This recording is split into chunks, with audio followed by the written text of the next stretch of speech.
तुम्हें वासुदेव कृष्ण ने भेजा है ना?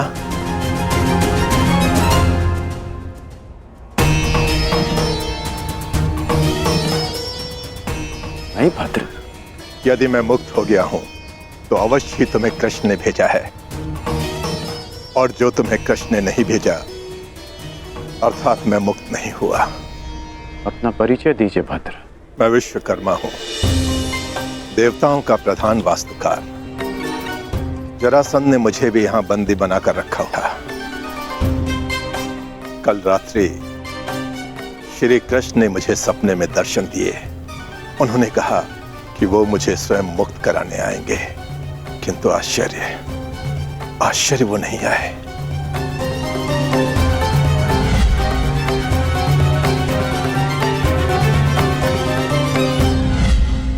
वो आ चुके हैं।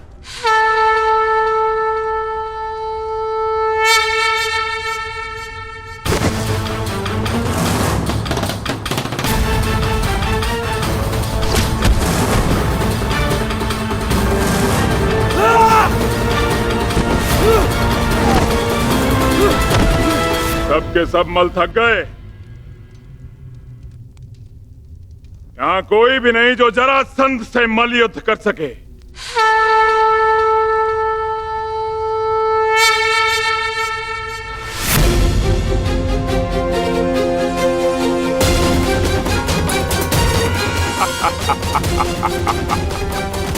लो, अब ये ब्राह्मण मुझसे मल युद्ध करने आए हैं।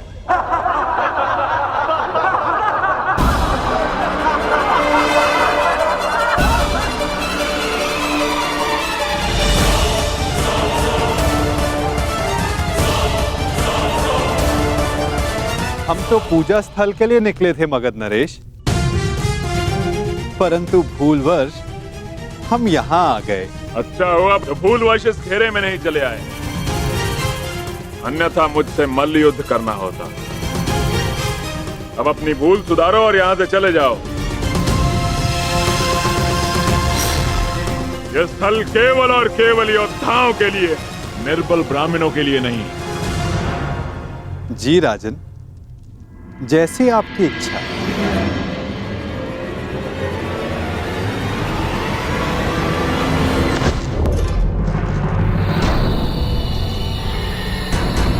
ये युद्धकांक्षी है।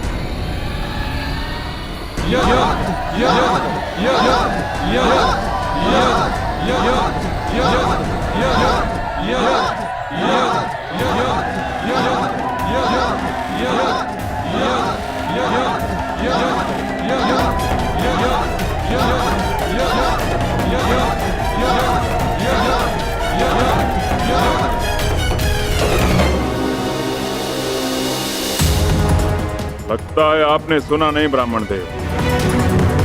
अब कृपया इस घेरे से बाहर चले जाइए, अन्यथा मुझे एक ब्राह्मण हत्या का पाप लगेगा।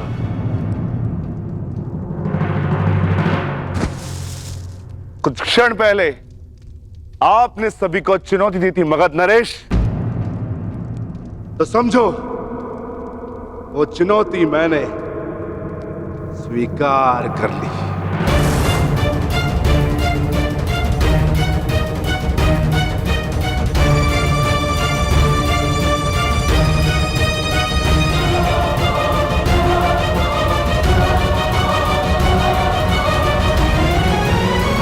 अद्भुत आत्मविश्वास है आप में ब्राह्मण देव, किंतु आज आपके साथ साथ आपका यह आत्मविश्वास भी टूट जाएगा। वैसे मल्ल युद्ध के नियम तो जानते हो ना ब्राह्मण देव? हाँ, जब तक एक योद्धा पराजय स्वीकार ना कर ले, युद्ध होता रहेगा।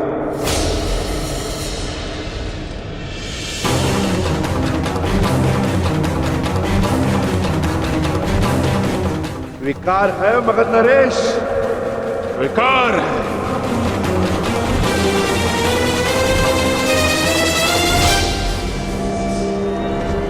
नहीं जरासंध!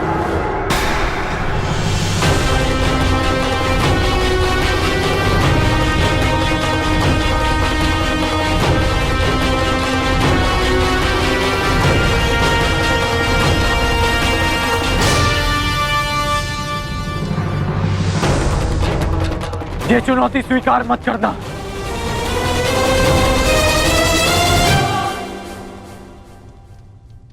क्योंकि ये ब्राह्मण नहीं है।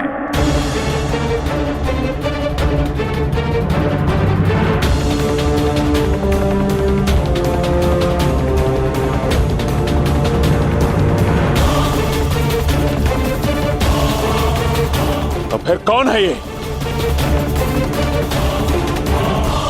एक योद्धा को युद्ध से पूर्व अपने प्रतिद्वंदी का सत्य परिचय मिले, यही युद्ध नियम है। जिसने तुम्हें चुनौती दी वो वृकोदर भीम है।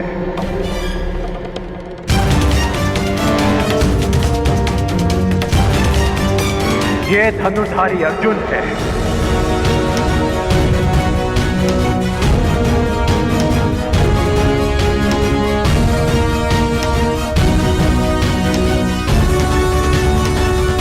और भीम के पीछे जो खड़े हैं वो वासुदेव कृष्ण है।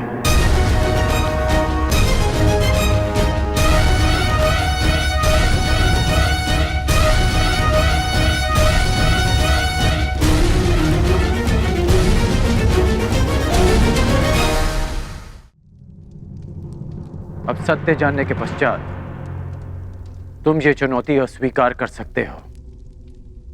सत्य कहा अंगराज ने मगध नरेश। अब निर्णय आपका है।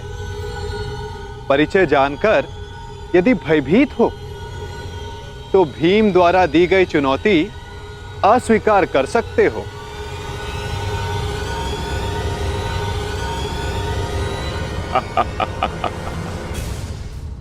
मैं तुम्हारी भांति रणछोड़ नहीं हूं वासुदेव।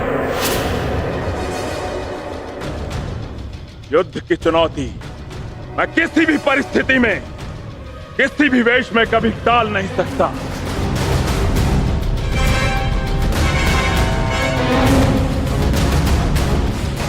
मैं इस चुनौती का अंत करूंगा और सबसे पहले मैं इस वृकोदर का उदर फाड़ूंगा और उसके पश्चात मैं तुम्हारा नाश करूंगा वासुदेव।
क्या यह युद्ध समाप्त होगा?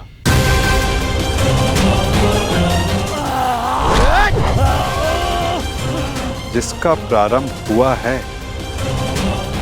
उसका अंत भी निश्चित होता है पार्थ।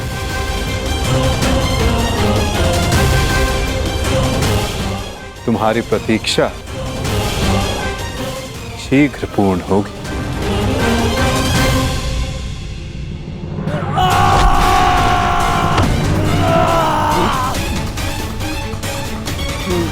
उठो जरासंध, युद्ध करो, उठो।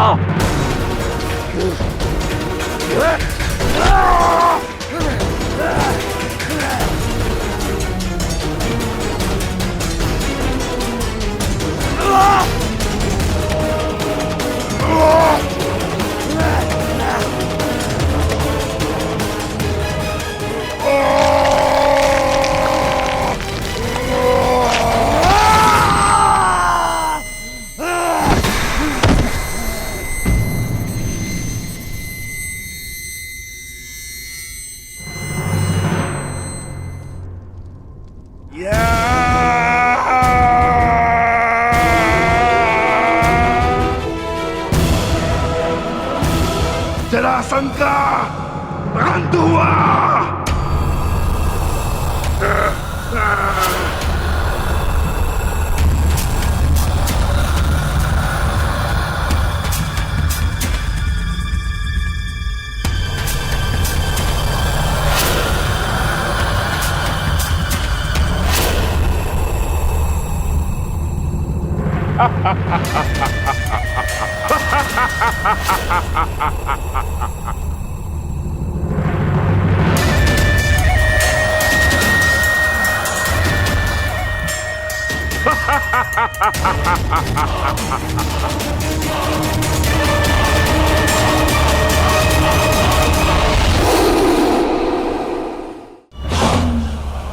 मुझे चुनौती देने से पूर्व मेरे जन्म की कथा तो जान लेते। माता के गर्भ से 2 पिंडों में जन्मा मैं, मृत, और मेरे शरीर को वन में फेंक दिया गया। वहां जरा नामक राक्षसनी ने उन पिंडों की संधि करके जोड़ा और मेरा नामकरण हुआ जरासंध।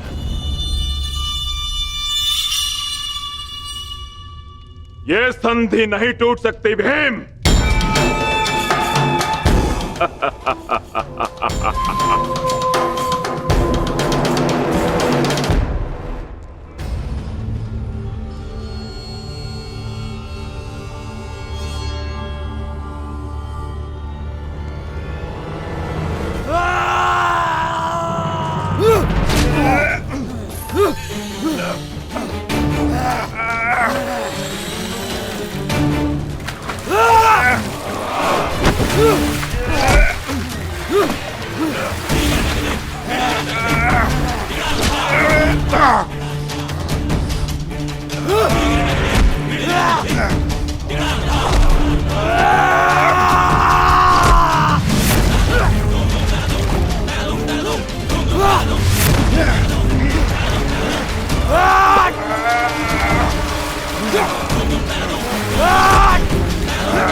ये अन्याय है,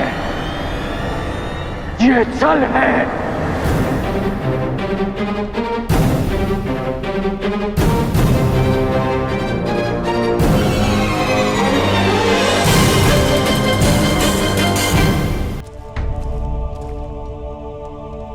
ये अनीति है। कैसी अनीति अंगराज? मल्ल युद्ध जरासंध ने स्वीकारा और नियम यही था कि युद्ध दोनों में से एक योद्धा की पराजय स्वीकारने तक या मृत्यु तक होता रहेगा। जरासंध ने पराजय स्वीकारी नहीं, अंततः उसे मृत्यु प्राप्त हुई कर्ण। अकारण किसी का वध करना, क्या ये अनीति नहीं?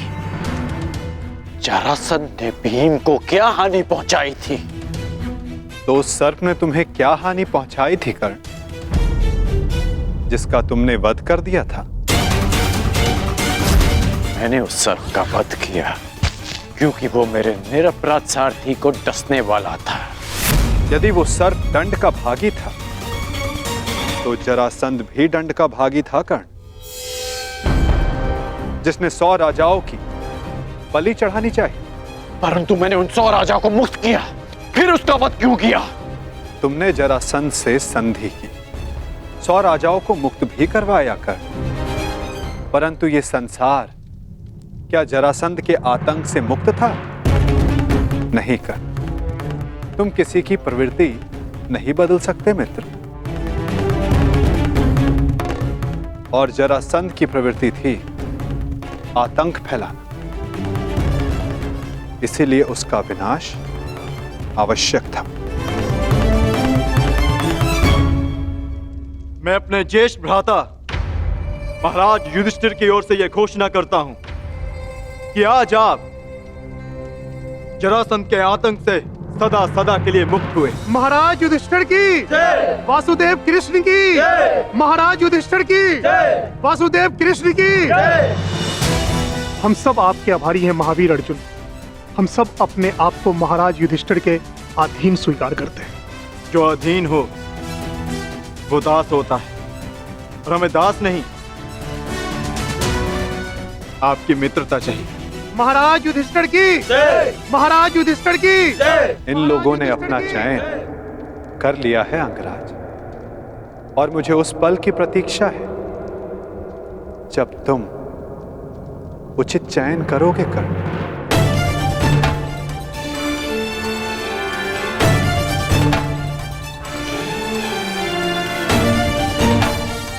आप ही ने कहा था कि जीवन में कुछ उचित अनुचित नहीं होता।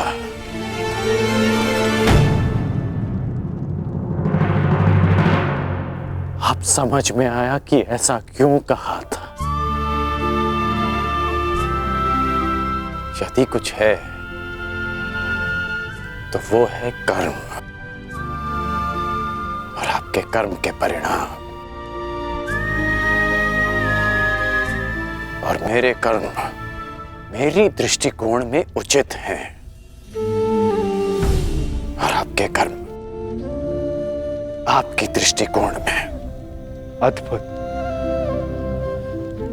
तुम मुझे कभी चकित करने में असफल नहीं होते मित्र।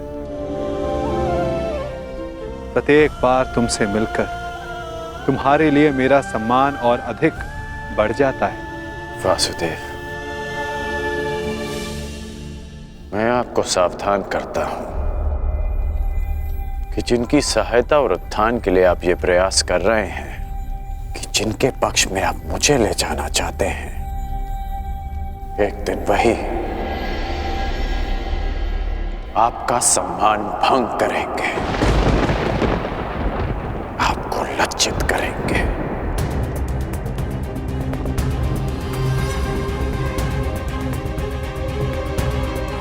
प्रणिपात। प्रणिपात अंगराज।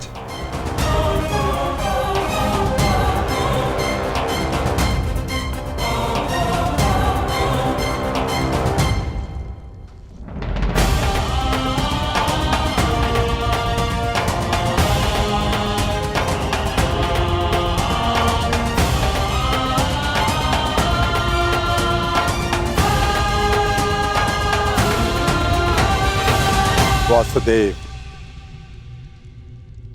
स्वप्न में आपने मुझसे कहा था कि आप हमें मुक्त कराने आ रहे हैं। वो स्वप्न ही था या सत्य?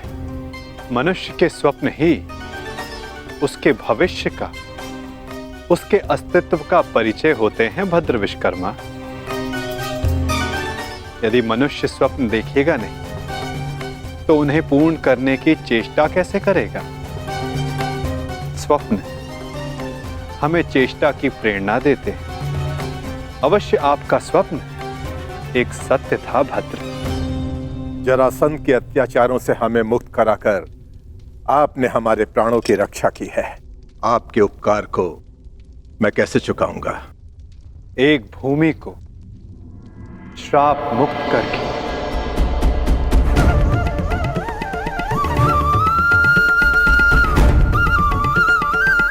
मैं? हाँ, क्योंकि जहां श्राप हो वहां पाप को जड़े बैठाने का अवसर मिलता है और पाप का तारण एक पुण्य आत्मा ही कर सकती है भद्र। यदि आप ये उपकार चुकाना चाहते हैं तो आपको युधिष्ठिर के राज खांडवप्रस्थ के श्राप को हरना होगा, और यदि नहीं तो भी यह आपकी इच्छा पर निर्भर करता है। निर्णय आपका है भद्र।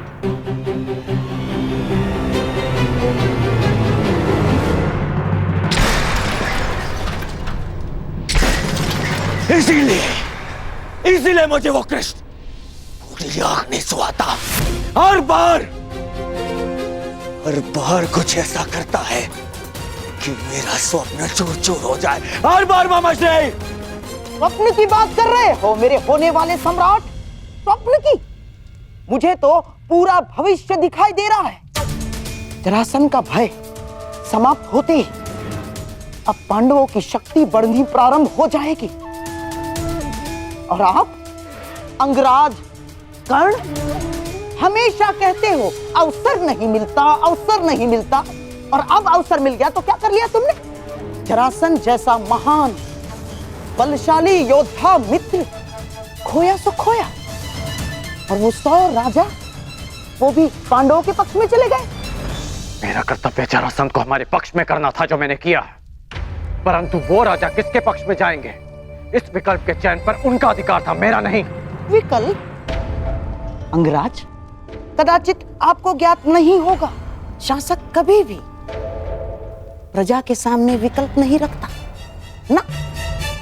वो केवल प्रजा को अनुभव करवाता है कि उनके पास चुनने का विकल्प है, परंतु वास्तविकता में वो केवल वही चुनवाता है जो वो चाहता है।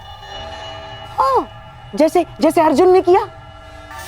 उन 100 राजाओं के समक्ष केवल एक ही विकल्प रखा, युधिष्ठिर से मित्रता। और आप उन्हें स्वतंत्रता की भेंट चढ़ाकर चले आए।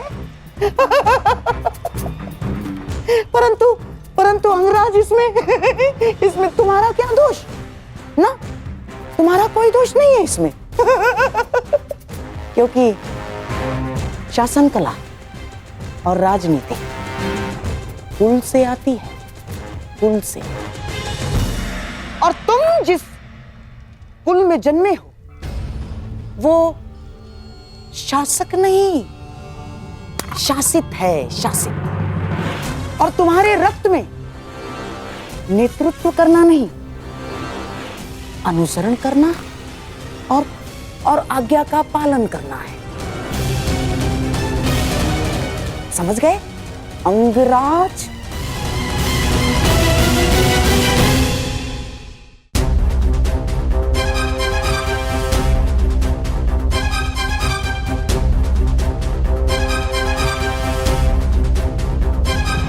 मुझे प्रसन्नता है कि मेरा जन्म उस कुल में हुआ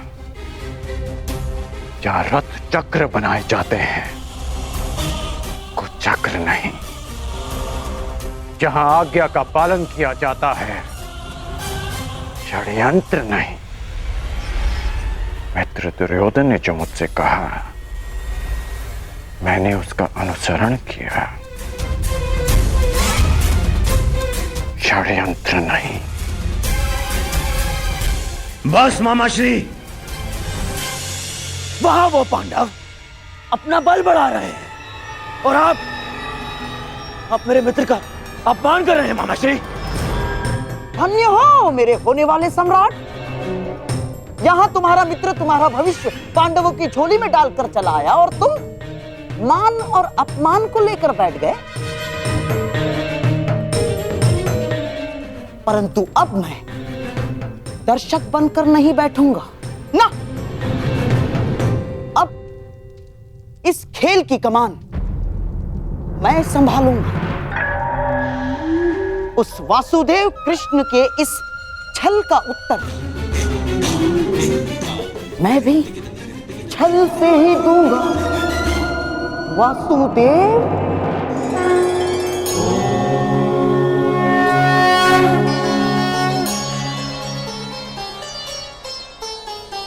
नारायणं नमस्कृत्य नरं चैव नरोत्तमं देवीं सरस्वतीं व्यासं ततो जयमुदीरये।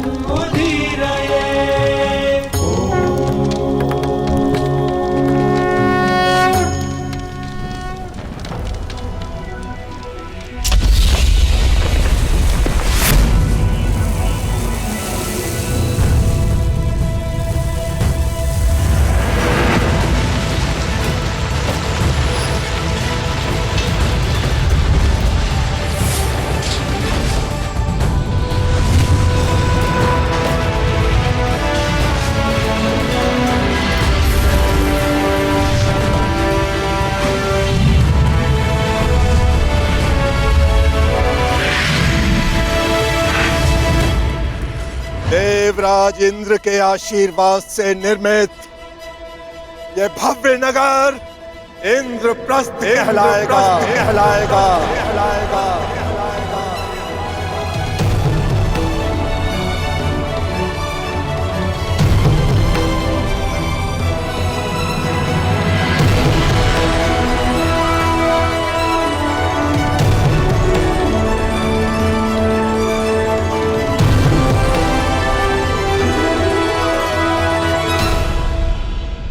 मैं ये इंद्रप्रस्थ धर्मराज युधिष्ठिर को भेंट करता हूं। मैं आपका आभारी हूं भद्र विश्वकर्मा। मैंने तो केवल अपने मुक्त होने का ऋण चुकाया है। धन्यवाद के पात्र तो वासुदेव कृष्ण है। मेरा आभार स्वीकार कीजिए वासुदेव। मैं युधिष्ठिर से धन्यवाद नहीं स्वीकार करूंगा।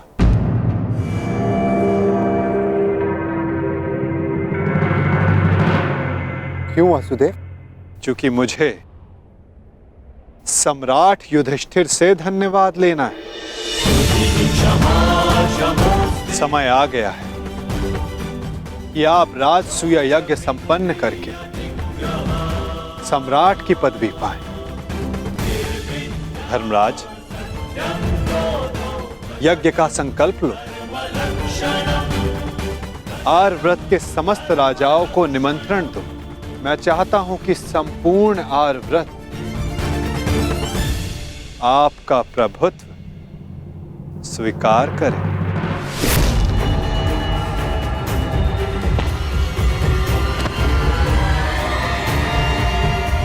वो महाअभिमानी भी जिन्हें लगता है कि पूरे संसार में उनका कोई तोड़ नहीं।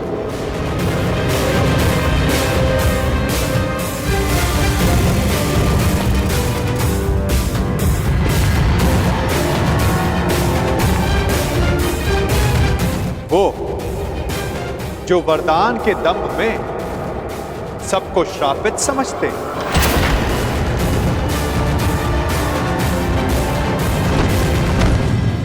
वो जिनका प्रारब्ध इस राजसूय यज्ञ से जुड़ा है। आइए आइए छेदी नरेश, स्वागत है आपका।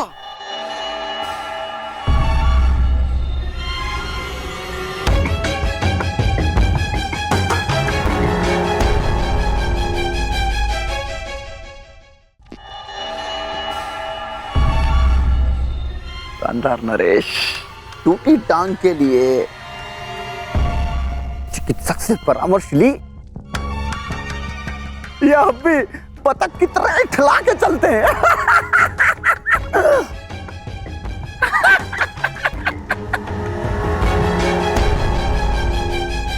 केश जितने श्वेत हो रहे हैं, दंत पंक्ति उतनी ही काली होती जा रही है। छेदी नरेश, कदाचित आप भूल रहे हैं कि आप किसका उपहास कर रहे हैं। क्षमा करना महाबली सर्वशक्तिशाली दुर्योधन, हमें अभी भी स्मरण हुआ। अभी उपहास तो आपका करना चाहिए। क्या? सर्वप्रथम पांचाल नरेश ने आपका उपहास किया। पांचाली के स्वयंवर में उपहास हुआ आपका, और जब आप महाबली सर्वशक्तिशाली सम्राट दुर्योधन बनने वाले थे, उस समय युधिष्ठिर ने मुकुट छीन लिया।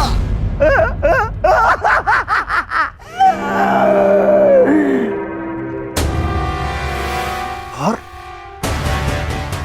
जब तुम युवराज बने, तब तक युधिष्ठिर राजा बन चुका था। राजा! कहावत याद आई, धोबी का श्वान न घर का न घाट का। बस क्षमा करना, मत करना। मैं मूर्ख हूं, दुष्ट हूं, अस्त्र शक्तिशाली है।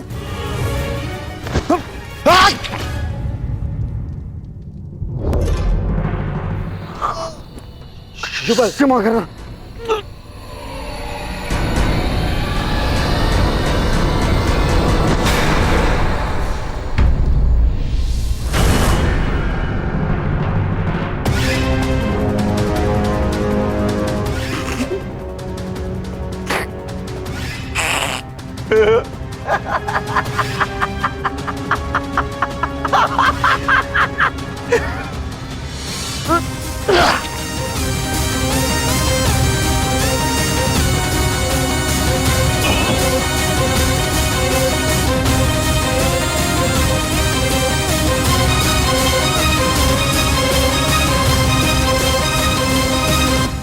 समझ में आया मेरे होने वाले सम्राट? मैंने छेदी नरेश को अकेले में मिलने के लिए क्यों बुलाया? इन्हें वरदान है, वासुदेव कृष्ण के अतिरिक्त इन्हें और कोई नहीं मार सकता। हाँ, और वासुदेव कृष्ण भी इनका वध तभी कर सकते हैं जब ये उनके समक्ष 100 अपराध पूर्ण ना कर लें।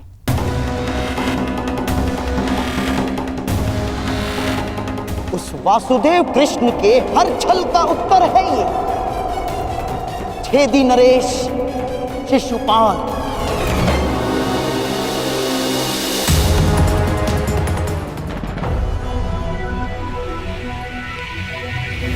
ये माया महल है वासुदेव।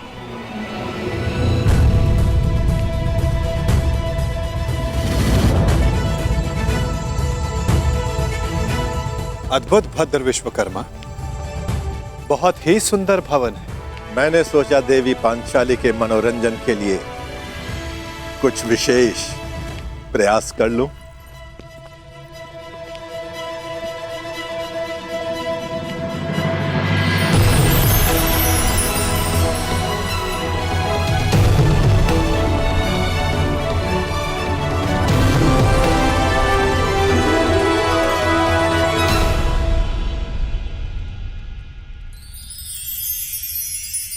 यहां जो जैसा दिखाई दे रहा है वो वैसा कदापि नहीं है।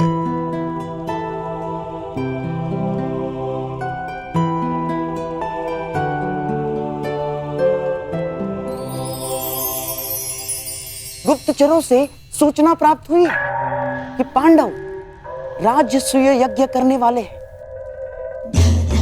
और आप भी वहां जाएंगे। यद्यपि कृष्ण के मित्र मेरे स्वाभाविक शत्रु हैं, हाँ। परंतु पिता के आदेश के कारण जाना होगा। तो कुछ ऐसा कीजिए ना कि आपके स्वाभाविक शत्रुओं का प्रयोजन विफल हो जाए। नीति कहती है कि यज्ञ में निमंत्रित अतिथि का अतिथेय द्वारा अपमान हो जाए तो यज्ञ भंग हो जाता है।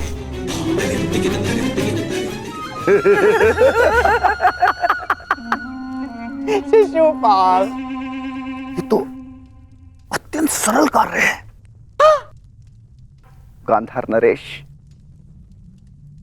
आपने तो वो कार्य बता दिया जिसमें मुझे सर्वाधिक आनंद की अनुभूति होती है। अपमान।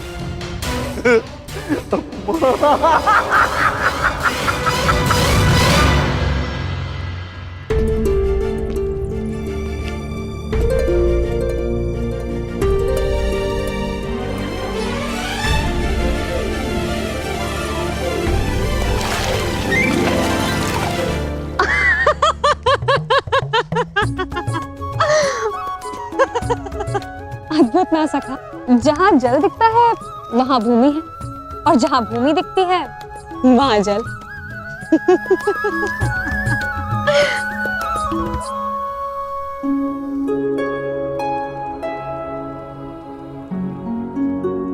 सखा, आप मेरे हाथ पर क्रोधित तो नहीं है ना? सखा हूं, क्रोधित कैसे हो सकता हूं?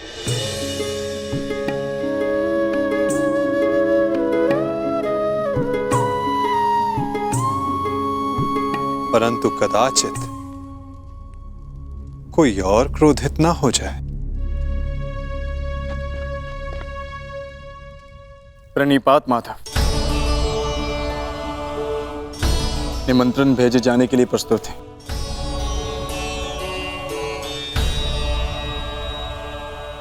तो पहला निमंत्रण हस्तिनापुर जाएगा।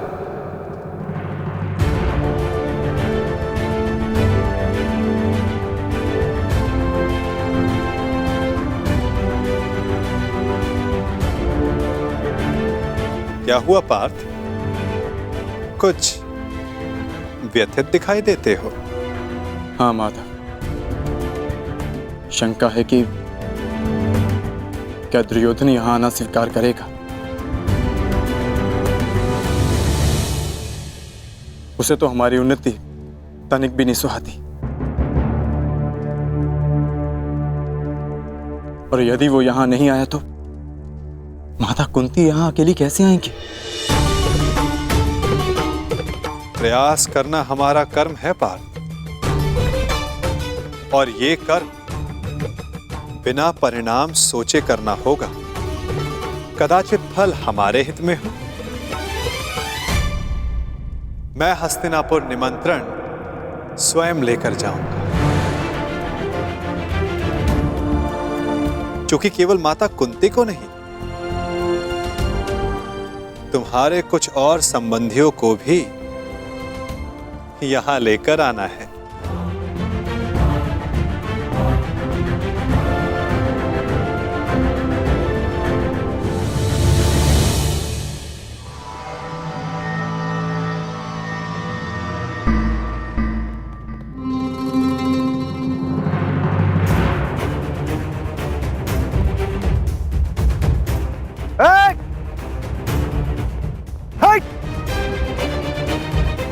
देख नहीं रहे तुम्हारे समक्ष छेदी नरेश शिशुपाल खड़े हैं। तो छेदी नरेश, तुम भी जान लो कि तुम अंगराज कर्ण के सामने खड़े हो। तो तुम हो अंगराज कर्ण।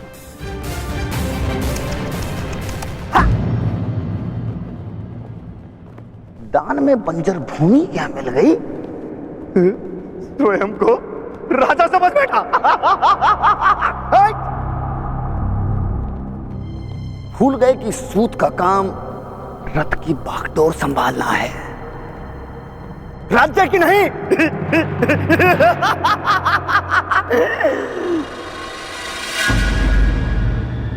लगता है घर पर वचन देकर आए हो कि जीवित नहीं लौटोगे।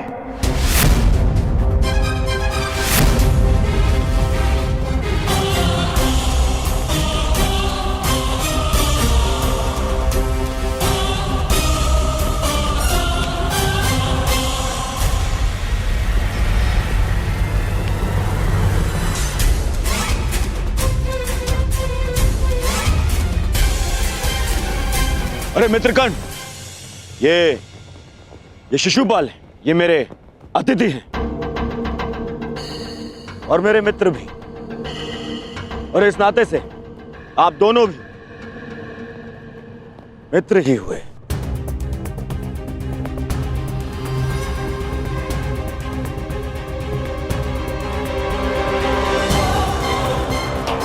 मेरा केवल एक ही मित्र है और वो हो तुम, और तुम्हारे अतिरिक्त किसी को मित्र बनाना होगा तो इस बार चयन में सावधानी बरतूंगा।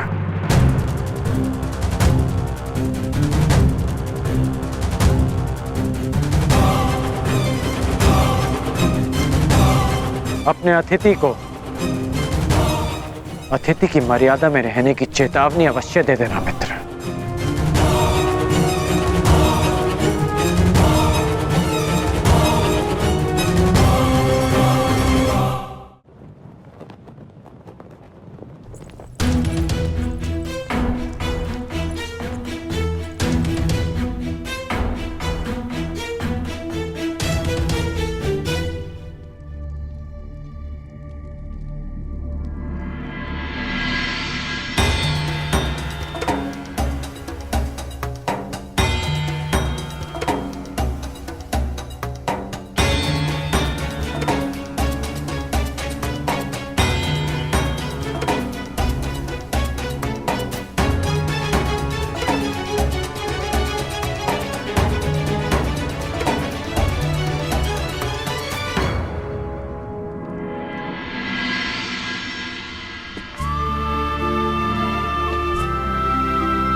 आओ अंगराज, तुम्हारी ही प्रतीक्षा थी।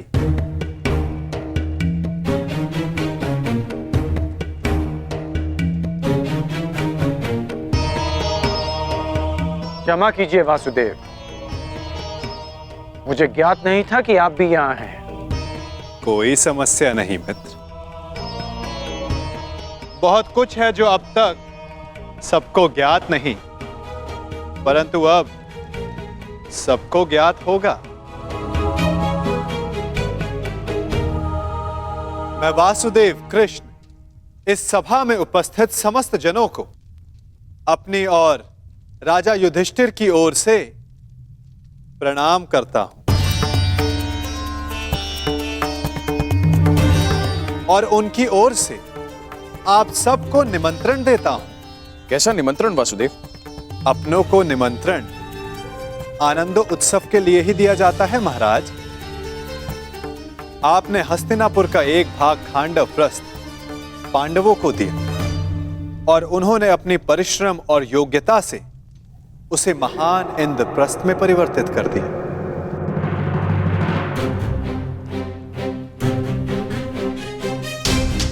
और अब इंद्रप्रस्थ एक प्रसन्न और स्वतंत्र देश है और युधिष्ठिर भी उस पर न्याय और धर्म पूर्वक शासन चला रहे हैं।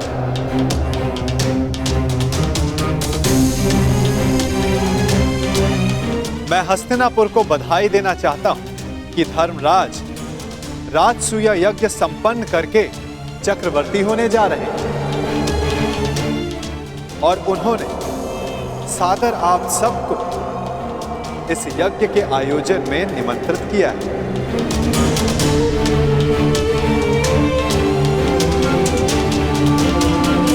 आपके प्रति उनके आदर का अनुमान इस बात से लगाया जा सकता है कि उन्होंने किसी दूत के स्थान पर स्वयं मुझसे आग्रह किया कि मैं आप सबको ये निमंत्रण दूं।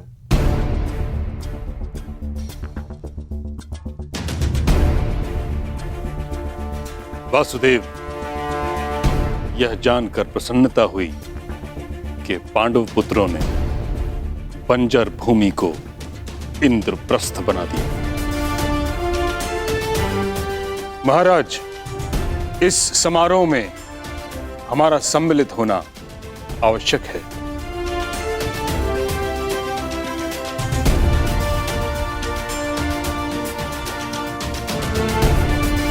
कुरुवंश की संतान चक्रवर्ती सम्राट बने, यह हमारे लिए गर्व की बात है।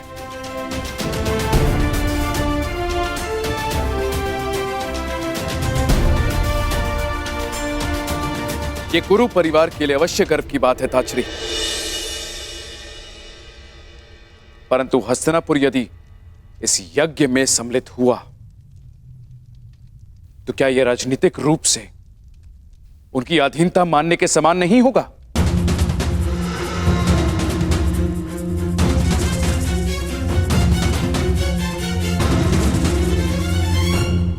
मुझे आश्चर्य है महाराज, आपके मन में यह विचार आया कैसे? पांडव भी आपके अपने पुत्रों के समान हैं। फिर हस्तिनापुर और इंद्रप्रस्थ एक दूसरे से भिन्न कैसे हुए? पांडव सदा आपका परिवार रहेंगे और आप सदा उनके ज्येष्ठ पिताश्री, जिनकी माता ने परिवार के मान के लिए इंद्रप्रस्थ में नहीं अपितु हस्तिनापुर में रहना श्रेयस्कर समझा, वो पांडव आपको अपने अधीन बनाने का विचार अपने मन में कैसे ला सकते हैं? फिर भी निर्णय आपका है।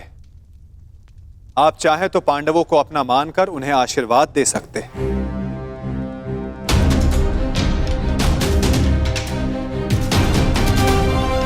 या फिर वहां अनुपस्थित होकर यह दर्शा सकते हैं कि हस्तिनापुर पांडवों के वैभव से ईर्ष्या रखने लगा है। तुम्हारा क्या मत है विदुर?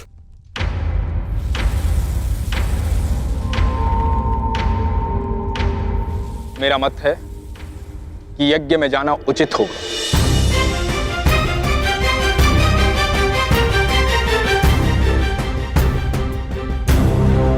पांडव हमारे शत्रु नहीं हैं, और यदि हस्तिनापुर इस यज्ञ में सम्मिलित नहीं होता है तो चारों तरफ यह संदेश जाएगा कि हस्तिनापुर से पांडवों की उन्नति देखी नहीं गई। और यदि किसी कारणवश राजा किसी आयोजन में सम्मिलित होना अपने पद की गरिमा के अनुकूल नहीं समझते तो युवराज को भेज सकते हैं।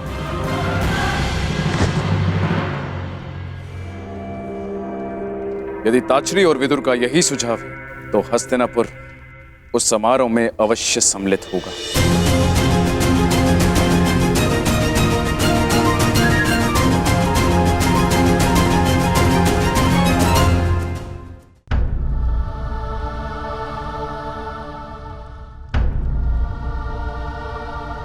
क्या हुआ अंगराज?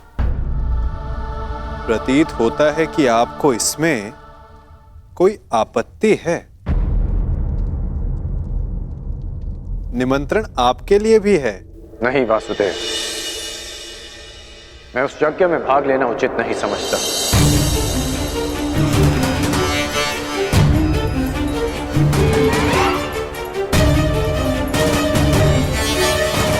कारण? एक नहीं, 3 कारण हैं। पहला, मैं युधिष्ठिर को सम्राट पद के योग्य ही नहीं समझता।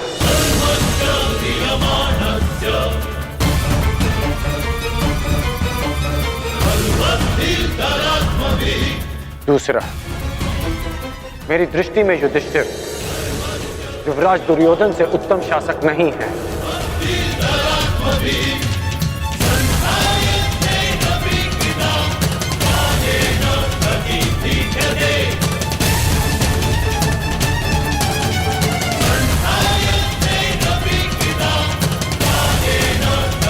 दुर्योधन। नियमों में बंधकर प्रजा पर शासन नहीं करते, अपितु प्रजा के लिए नियम बनाते हैं।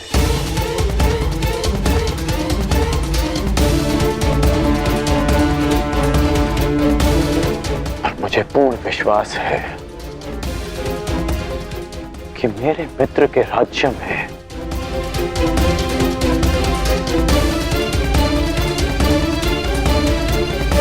फिर से किसी शोण के मुख में पिघला हुआ स्वर्ण केवल इसलिए नहीं भरा जाएगा कि उसने एक सूत होकर वेद पाठ करने का साहस किया।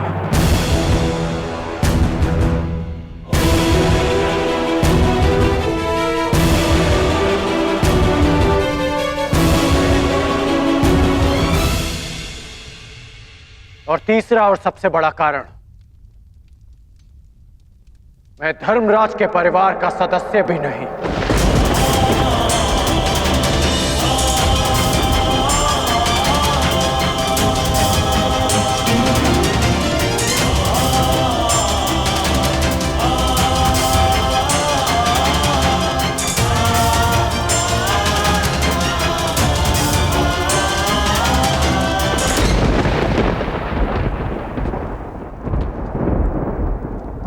और जिसे मैं सम्राट पद के योग्य नहीं समझता,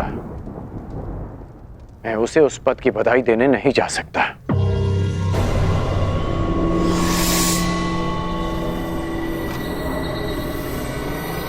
क्षमा कीजिए केशव कि मैं आपके इस निमंत्रण को अस्वीकार कर रहा हूं।